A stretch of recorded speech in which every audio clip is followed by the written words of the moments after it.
Hello students, previous video में हमने 9th class का first chapter number systems start किया था, जिसमें हमने कुछ बेसिक डेफिनेशंस और एक एग्जांपल किया था। आज हम एक्सरसाइज 1.1 करने वाले हैं, जिसका पहला क्वेश्चन है, ये फर्स्ट क्वेश्चन है, is zero a rational number? Can you write it in the form of p upon q where p and q are integers and q is not equal to zero. तो पहला question क्या है यहाँ पे, is zero a rational number? क्या जीरो एक rational number है या नहीं है? उसके बाद हम सेकंड पे, can you write in the form of p upon q? क्या इसको हम p अपॉन q की फॉर्म में लिख सकते हैं? अगर रेशनल नंबर होगा तभी उसको हम p अपॉन q की फॉर्म में लिख सकते हैं, अगर नहीं होगा तो नहीं लिख सकते। तो पहला क्वेश्चन का आंसर देते हैं, क्या जीरो एक रेशनल नंबर है या नहीं है? तो हम इसका सॉल्यूशन करते हैं, देखते हैं जीरो एक रेशनल नंबर है या नहीं है। तो रेशनल नंबर है या नहीं इसको बताने से पहले पता होना चाहिए कि रेशनल नंबर होते क्या है। तो रेशनल नंबर क्या होते हैं, प्रीवियस वीडियो में मैंने बताया था कि ऐसे नंबर्स जिनको हम p अपॉन q की फॉर्म में लिख सकते हैं, where p and q are integers. तो ये जीरो है, क्या इसको हम p upon q numerator upon denominator की फॉर्म में लिख सकते हैं? देखते हैं। जीरो को हम लिख सकते हैं जीरो अपॉन वन, जरूरी वन ही लिख सकते हैं, या जीरो अपॉन टू, कुछ भी इंटीजर यहां पे आ सकता है, और जीरो अपॉन थ्री लिख सकते हैं। बेसिकली 4, 5, 6 कुछ भी लिख सकते हैं, हर एक की वैल्यू क्या आएगी? जीरो। तो ये क्या है, zero is a integer, one क्या है, एक इंटीजर, ये टू भी क्या है, इंटीजर, ये थ्री भी क्या है, ये इंटीजर। तो जीरो को हमने p अपॉन क्यू की फॉर्म में जब लिख सकते हैं तो इसलिए क्या हो गया, rational number. Yes, zero is a rational number. तो यानी कि जीरो कैसा नंबर हो गया, रेशनल नंबर हो गया, क्योंकि इसको हम p अपॉन क्यू की फॉर्म में लिख पा रहे हैं। अब can you write in the form of p upon Q? लिख के दिखा दिया है, zero upon one, zero upon two, zero upon three and so on. बहुत सारे एग्जांपल हो सकते हैं, इनफाइनाइट एग्जांपल हो सकते हैं, जीरो अपॉन 100, जीरो अपॉन 200, ठीक है, where q is not equal to zero, जो डिनोमिनेटर वो जीरो नहीं हो सकता है। तो ये हो गया हमारा फर्स्ट क्वेश्चन। सेकेंड क्वेश्चन है बेटा इसका, find 6 rational numbers between 3 and 4। 3 and 4 के बीच में 6 रेशनल नंबर्स निकालने हैं। तो ये क्वेश्चन बिल्कुल एग्जांपल नंबर 2 की तरह है, जो हमने प्रीवियस वीडियो में करके देखा था कि 1 और 2 के बीच में 5 रेशनल नंबर हमें निकालने थे। यहाँ पर 3 एंड 4 के बीच में 6 रेशनल नंबर्स हमें निकालने हैं। तो उसकी तरह हो जाएगा, थोड़ा सा अलग है थर्ड क्वेश्चन, तो इसलिए मैं उसको सोल्व कर रहा हूँ। क्या है third question? Find 5 rational numbers between 3 upon 5 and 4 upon 5। 3 upon 5 and 4 upon 5 के बीच में 5 रेशनल नंबर्स हमें निकालना है, ठीक है। तो देखते हैं इसको, 3 अपॉन 5 एंड सेकेंड नंबर हमारा है 4 अपॉन 5। तो जब भी किन्हीं भी दो नंबर्स के बीच में हम रेशनल नंबर निकालते हैं, प्रीवियस वीडियो में मैंने आपको बताया था कि डिनोमिनेटर सेम होना चाहिए। सबसे पहला काम हमें क्या करना है, डिनोमिनेटर को सेम करना है। यहाँ पर हमारा डिनोमिनेटर क्या है, 5, यहाँ पर हमारा डिनोमिनेटर क्या है, 5, दोनों जगह पर हमारे डिनोमिनेटर सेम है। तो ये पहला काम हमारा हो गया। अब उससे आगे चलते हैं, 5 रेशनल नंबर निकाले, जब डिनोमिनेटर सेम हो जाता है तो उसके बाद आप जितने रेशनल नंबर निकालने हैं उससे ज्यादा नंबर की मल्टीप्लाई न्यूमरेटर और डिनोमिनेटर दोनों जगह पर करनी होती है। और ज्यादा इजी बनाने के लिए मैंने बताया था कि या तो 10 से मल्टीप्लाई कर दो, 20 से कर सकते हैं, या 100 से कर सकते हैं, और ज्यादा इजी हो जाएगा। तो इसमें हम 10 से मल्टीप्लाई कर देते हैं, न्यूमरेटर एंड डिनोमिनेटर दोनों जगह पर, मल्टीप्लाई बाई 10। तो यहां पर क्या आएगा, 30 अपॉन 50, ये हो जाएगा 40 अपॉन 50। ये कन्वर्ट हो गया है, 3 अपॉन 5 को कन्वर्ट करके लिखा है 30 अपॉन 50, 4 अपॉन 5 को हमने लिखा है 40 अपॉन 50। वैल्यू पे कोई इफेक्ट नहीं पड़ा है।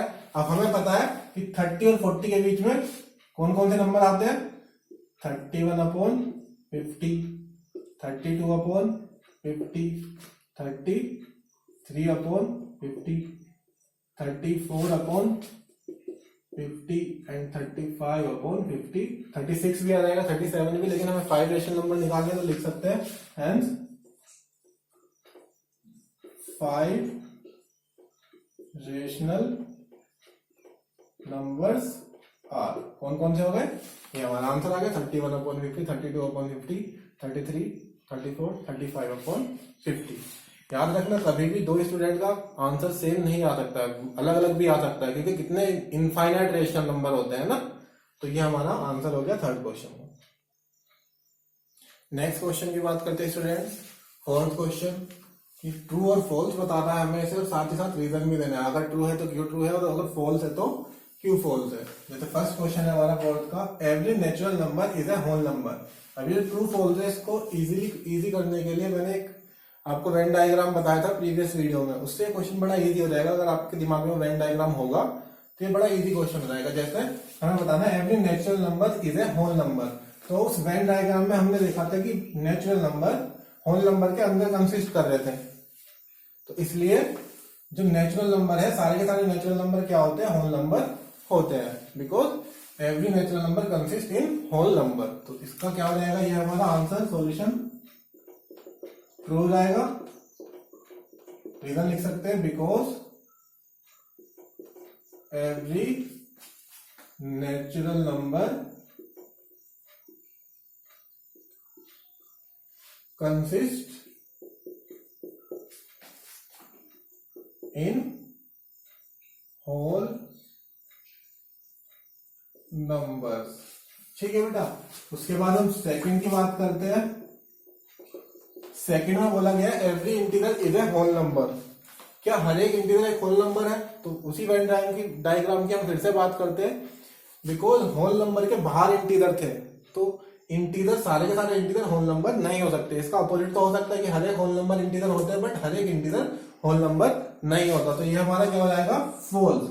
और इसमें आप कोई भी एग्जांपल लेके बता सकते हैं, जैसे नेगेटिव, हम कुछ भी नेगेटिव नंबर ले सकते हैं। -1 ही अगर लेते हैं तो -1 इंटीजर है, बट वो होल नंबर नहीं है। तो -1 is not a whole number, because -1 integer तो है बट ये होल नंबर नहीं है। तो ये हमारा स्टेटमेंट कैसा हो गया, फॉल्स हो गया। थर्ड की हम बात करते हैं, every rational number is a whole number. तो रेशनल नंबर भी होल नंबर से बाहर था उस वेन डायग्राम में, तो वहां से इससे हमें पता चलता है कि हर एक रेशनल नंबर होल नंबर नहीं हो सकता है। हर एक होल नंबर तो रेशनल नंबर हो सकता है, इसका कन्वर्ट तो ट्रू है, बट हर एक रेशनल नंबर होल नंबर नहीं है। फॉर एग्जाम्पल आप कुछ भी ले सकते हैं। तो सबसे पहले तो क्या है, फॉल्स है। और इसका एग्जाम्पल जैसे मैं लिख देता हूं कुछ भी, 2/5। 2/5 एक रेशनल नंबर तो है, but it is not a whole number. ये कोई होल नंबर नहीं है। तो 2/5 is not a whole number. तो ये 3 क्वेश्चन थे इस एक्सरसाइज के। फोर्थ क्वेश्चन के 3 पार्ट थे, उसमें पूरी एक्सरसाइज में 4 क्वेश्चन है। इन चारों क्वेश्चंस को आप करके देखेंगे। फिर भी अगर किसी को कोई डाउट हो तो कमेंट सेक्शन में आप लिख सकते हैं। अब 1.2 की तरफ कौन चलते हैं। तो 1.2 एक्सरसाइज में जो हमारा पहला टॉपिक है स्टूडेंट्स, हमें इरेशनल नंबर को नंबर लाइन पे ड्रॉ करना है। इससे पहले हम नेचुरल नंबर को, होल नंबर को, इंटीजर्स को नंबर लाइन पे ड्रॉ करना सीख चुके हैं, नंबर लाइन बनानी भी सीख चुके हैं। ठीक है। तो सबसे पहले तो नंबर लाइन ड्रॉ करते हैं, उसके बाद इरेशनल नंबर कौन सा स्टार्ट करते हैं, √2 को। सबसे पहले लोकेट √2 ऑन नंबर लाइन। √2 को नंबर लाइन पे हमें लोकेट करना है। तो सबसे पहले नंबर लाइन बनाएंगे, एक लाइन ड्रॉ करेंगे, उसका मिडिल पॉइंट हो जाएगा 0। ये हो गया हमारा पॉइंट 0। राइट साइड में चलते हैं तो 1 इक्वल डिस्टेंस, इन सभी पॉइंट्स के बीच की डिस्टेंस इक्वल होनी चाहिए। ये हो गया हमारा 3, 4 एंड सो ऑन। इधर हो जाएगा लेफ्ट हैंड साइड में -1, -2, -3, -4, -5 एंड सो ऑन। ये सारी की सारी डिस्टेंस आपस में सेम होनी चाहिए। डिस्टेंस आप कुछ भी ले सकते हैं, लेकिन सारी की सारी जो भी आप ये पहले वाली डिस्टेंस लेके आगे सारी की सारी डिस्टेंस सेम होनी चाहिए। और हर एक डिस्टेंस को हम क्या बोल देते हैं, 1 यूनिट। ठीक है। हर एक डिस्टेंस को हम बोलेंगे 1 यूनिट। अब स्टार्ट करते हैं, √2 को हमें नंबर लाइन पे ड्रॉ करना है। अब √2 को नंबर लाइन पे ड्रॉ करने के लिए थोड़ा हम फिर से पीछे चलते हैं। हमने ट्राइंगल के बारे में पढ़ा है, राइट एंगल ट्राइंगल। तो वहां पे हमने एक थ्योरम भी पढ़ी थी, पाइथागोरस थ्योरम। तो यहाँ पर हम क्या करेंगे बेटा, उस थ्योरम का यूज करेंगे। तो क्या थी पाइथागोरस थ्योरम, कि हाइपोटेनस का square equal to base square plus perpendicular square. इस थ्योरम का हम यहाँ पे यूज करेंगे। क्या यूज करेंगे, जैसे मैंने बोला है कि 0 से लेके 1, यहां से ये वाली डिस्टेंस को हमने क्या बोला, 1 यूनिट। ये हो गई हमारी 1 यूनिट। इसको कुछ नाम भी दे सकते हैं। ये हमारा पॉइंट हो गया O, ये हो गया हमारा A। ठीक है। अब यहाँ पर पॉइंट ए पर हमें राइट एंगल बनाना है, तो यहाँ पर 90 डिग्री का एंगल बनाते हैं, एक सीधी लाइन, सॉरी एक स्ट्रेट लाइन 90 डिग्री का एंगल बनाते हुए। ये भी कितना 1 यूनिट, जितना ये है उतनी ही लाइन हमें ये ड्रॉ करनी है, इसको हम बोल देंगे पॉइंट बी। उसके बाद ओ से बी को ज्वाइन कर देंगे। समझ में आया? फिर से रिपीट करता हूं, ये 0 से लेके 1 तक की जो डिस्टेंस है इसको हमने बोला है 1 यूनिट, ये डिस्टेंस हो गई 1 यूनिट। अब पॉइंट ए पर हमें 90 डिग्री का एंगल बनाते हुए, 90 डिग्री का एंगल बनाना बिल्कुल परपेंडिकुलर, और जितनी डिस्टेंस ये 1 यूनिट उतना ही हमें बी तक ड्रॉ कर देना है। अब इस बी से ओ को ज्वाइन करेंगे तो हमें एक डिस्टेंस मिली है ओ बी। अब वो ओ बी कितनी हो जाएगी देख लेते हैं कितनी हो जाती है। अब अगर ये राइट एंगल ट्राइंगल हमारा बन गया है तो इसको हमने बेस माना, तो ये हो जाएगा हमारा परपेंडिकुलर। तो यहाँ पे वैल्यू हम रख सकते हैं base 1 square plus perpendicular square, यानी कि 1 स्क्वायर कितना हो गया 1 + 1 2, हाइपोटेनस का स्क्वायर इक्वल टू 2। जब ये स्क्वायर उस साइड में जाएगा तो क्या बन जाएगा स्क्वायर रूट ऑफ 2। हाइपोटेनस यानी कि ओबी कितना आ गया हमारा √2। तो हमने √2 एक डिस्टेंस जो है वो हमने फाइंड आउट कर लिए। अब उस डिस्टेंस को हमें नंबर लाइन पे दिखाना है, तो हम क्या करेंगे, इसको मेजर करेंगे कंपास में, ओ से लेके बी तक की डिस्टेंस, और ये डिस्टेंस को लेकर के हम यहाँ पर नंबर लाइन पे आर्क लगा देंगे, लगभग यहाँ तक ये आएगी। तो ये डिस्टेंस हो जाएगी हमारी यहाँ से लेके यहाँ तक √2। √2 को नंबर लाइन पे दिखाने के बाद अब हमें √3 को नंबर लाइन पे दिखाना है। तो देखते हैं बेटा, सबसे पहले नंबर लाइन हमने ड्रॉ की है 0 1 2 3 एंड -1 -2 -3। अब सेम उसी प्रोसीजर से हमें √3 को दिखाना है, तो यहाँ पर भी हमें पाइथागोरस थ्योरम अप्लाई करनी है। अब √2 को जब हमने किया था तो वहां पर हमें किसकी जरूरत पड़ी थी 1 + 1 से 2 आ गया था। अब हमें 3 को दिखाना है, तो 3 को किस तरीके से ब्रेक कर सकते हैं, यानी कि 2 + 1। 3 को हम ब्रेक कर सकते हैं 2 + 1, यानी कि 2 कैसे आ सकता है हमारा √2 का स्क्वायर, और 1 कैसे आ सकता है 1 का स्क्वायर। तो इट मीन्स हमें क्या चाहिए √2 का स्क्वायर प्लस 1 का स्क्वायर। तो √2 हमें पता होना चाहिए, 1 हमें पता होना चाहिए, तो इसकी हेल्प से हम क्या निकाल सकते हैं √3। तो यानी कि √3 को ड्रॉ करने के लिए हमें √2 की जरूरत पड़ेगी। तो सबसे पहले हम √2 को ड्रॉ करते हैं। √2 को ड्रॉ करना हमने अभी सीखा है, तो फिर से स्टार्ट करते हैं एक बार। इस पॉइंट को मैं मान लेता हूं O, इस पॉइंट को मान लेते हैं A। ये जो डिस्टेंस है ये हमारी क्या है बेटा, यस 1 यूनिट। तो 1 यूनिट ये हो गई हमारी। यहां पर हमें परपेंडिकुलर बनाना है इतनी डिस्टेंस, जितनी ये 1 यूनिट है 1 यूनिट ही हमें परपेंडिकुलर यहां पे ड्रॉ करना है। जितनी ये होगी OA उतनी हमारी AB हमें ड्रॉ करनी है 1 यूनिट। ये भी हो जाएगी हमारी 1 यूनिट, यहां से लेके यहां तक ये क्या है 1 यूनिट। ठीक है, अगर ये 1 यूनिट है और ये 1 यूनिट है तो OB यहां पर आ जाएगा OB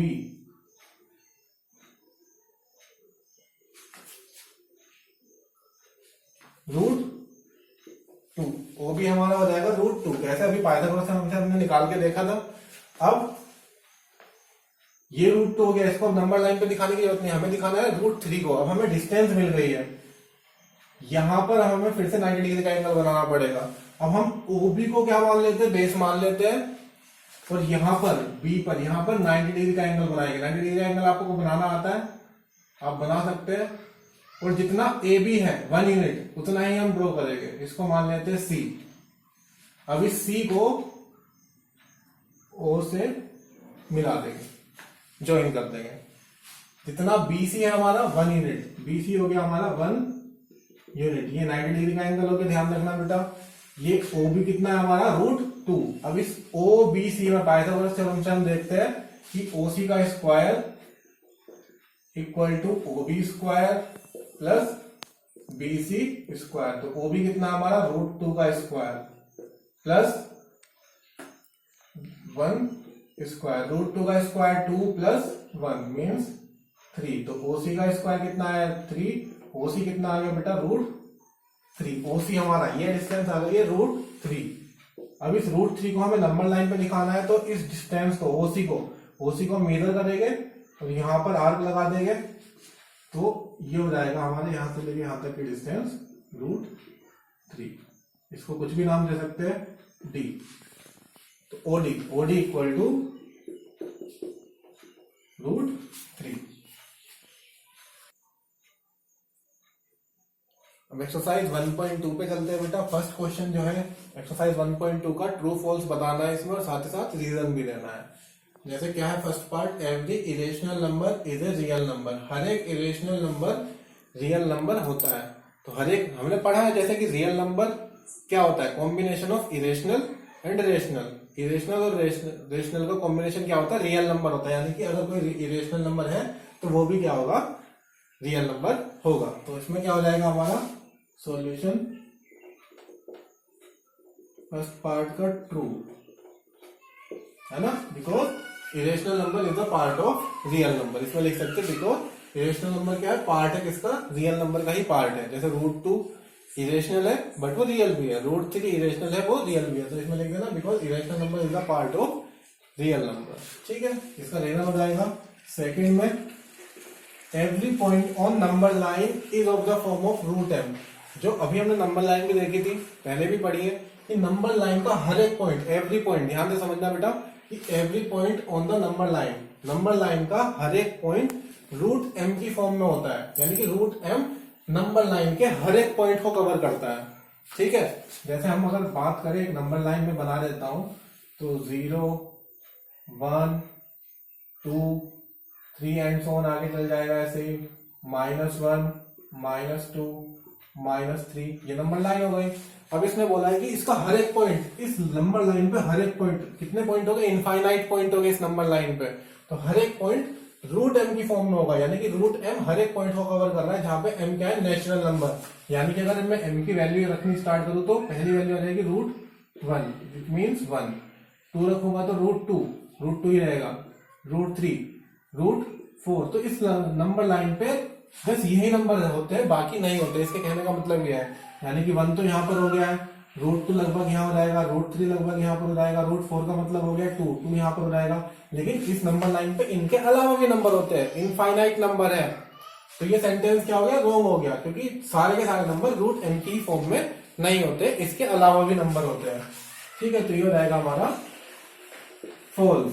थर्ड की बात करें हम, every real number is an irrational number. सारे के सारे रियल नंबर इरेशनल नंबर होते हैं, जो कि गलत है। क्यों गलत है, जैसे मैंने अभी बताया कि रियल नंबर में इरेशनल के साथ साथ रेशनल भी आते हैं। ठीक है, तो क्या इसका रीजन भी लिख देना, जो डेफिनेशन में लिख सकते हैं, because real number is the combination of rational and irrational. Only irrational नहीं आते, रेशनल भी आते हैं, तो इसलिए क्या हो जाएगा, फॉल्स हो जाएगा। ठीक है,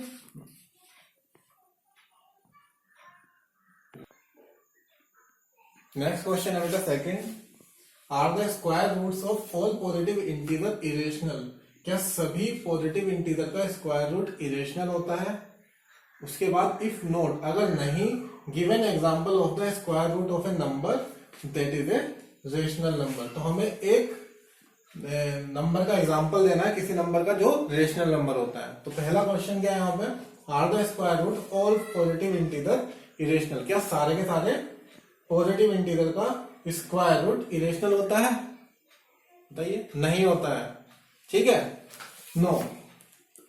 पहला का आंसर हमारा क्या हो जाएगा, नो। जैसे फॉर एग्जांपल अगर हम 1 की बात करें, 1 क्या हमारा पॉजिटिव इंटीजर है, 1 इज पॉजिटिव इंटीजर। अगर इसका हम स्क्वायर रूट निकालेंगे तो क्या आएगा, 1, और इस 1 को हम लिख सकते हैं 1/1 which is an rational number, rational number. एक एग्जांपल पूछा था, एक एग्जांपल हो गया, और कुछ भी बता सकते हैं। जैसे अगर मैं यहाँ पर 4 की बात करूं, 4 एक पॉजिटिव इंटीजर है, इसका स्क्वायर रूट निकालेंगे तो क्या आ जाएगा, 2 को लिख सकते हैं 2/1। ये भी क्या हो गया, हमारे रेशनल नंबर। बहुत सारे एग्जांपल है, इसने एक ही पूछा है तो कोई भी आप बता सकते हो। नेक्स्ट क्वेश्चन की बात करते हैं बेटा, third question, show how √5 can be represented on the number line. यानी कि बेसिकली √5 को नंबर लाइन पे हमें शो करना है। जैसे कि अभी हम √2 और √3 को करके आए, तो √5 को भी उसी तरीके से करना है। √2 के लिए हमने देखा था हमें क्या क्या उसके टुकड़े चाहिए थे, 1 + 1, 1 + 1 करके हमारा क्या आ गया था, 2 आ गया था। तो √3 के लिए हमने क्या किया था, √2 का स्क्वायर यानी कि 2 + 1 का स्क्वायर 1, 2 + 1 3, √3 आ गया था हमारा। अब 5 को करने के 2 मेथड है, 5 को 2 तरीके से ब्रेक कर सकते हैं हम। अब 5 को या तो लिख सकते हो 4 प्लस 1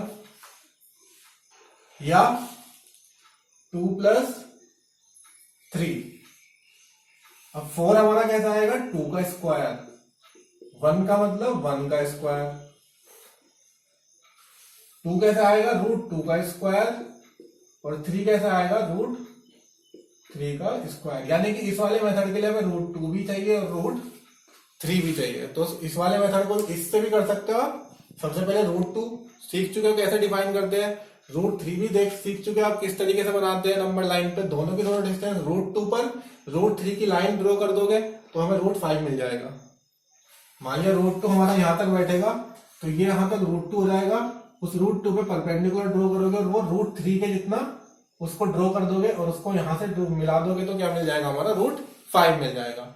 लेकिन थोड़ा इजी वाले मेथड पे चलते हैं कि 2 का स्क्वायर प्लस 1 का स्क्वायर, तो 2 ये हमारा 1 यूनिट है, ये भी 1 यूनिट है, दोनों मिलाकर कितना हो गया 2 यूनिट। यहां से लेके यहां तक कितना हो गया 2 यूनिट। इसको O बोल देते हैं, A B, ठीक है। तो ये 2 यूनिट। अब B पर हमें परपेंडिकुलर, यहां पर हमें 90 डिग्री बनाना है, B पर परपेंडिकुलर जितना हमारा ये है 1 यूनिट खींचना है हमें। तो ये हो गया हमारा 1 यूनिट। थोड़ा स्ट्रेट लाइन खींचोगे तो ये हमारा 90 डिग्री हो जाएगा। इसको हम बोल सकते हैं C, ये पॉइंट हो जाएगा हमारा C, 1 यूनिट, ये 1 यूनिट, ठीक है। अब ये हमारा 2 यूनिट, ये 1 यूनिट। इस C को हम O से ज्वाइन कर देंगे तो ये हो जाएगा हमारा √5। कैसे आएगा इसको थोड़ा दिखाना पड़ेगा। इसमें हम लिखेंगे कि OC का स्क्वायर, यहां पे लिख देते हैं कि OC का स्क्वायर हाइपोटेनस का square equal to OB square plus BC square. OB कितना 2 square plus 1 square, 4 plus 1 means 5। OC का स्क्वायर 5, तो OC कितना रहेगा हमारा √5। अभी √5 हमें पता चल गया कितना है, लेंथ पता चली है, लेकिन इसको भी नंबर लाइन पर हमें दिखाना है। तो O से लेके C तक की डिस्टेंस को आप मेजर करोगे और उसको नंबर लाइन पे दिखा दोगे। यहां तक आ जाएगा हमारा, इस पॉइंट को हम मान सकते हैं D, तो OD √5, OD इक्वल टू √5। तो आई होप आपको ये वीडियो पसंद आई होगी। एक्सरसाइज 1.1 हमने आज की है, एक्सरसाइज 1.2 हमने आज की है। ये क्वेश्चंस आप ट्राई करोगे अपने आप करके। कुछ डाउट होगा तो कमेंट सेक्शन में मेरे से पूछ सकते हो, ठीक है। तो आप इनको करके देखिए। वीडियो पसंद आई है तो इसको लाइक कीजिए, शेयर कीजिए, सब्सक्राइब कीजिए। अपने फ्रेंड्स के साथ में, आपके साथ में जो भी और फ्रेंड्स होंगे 9th क्लास के आपके, उनके साथ इसको शेयर करना वीडियो को।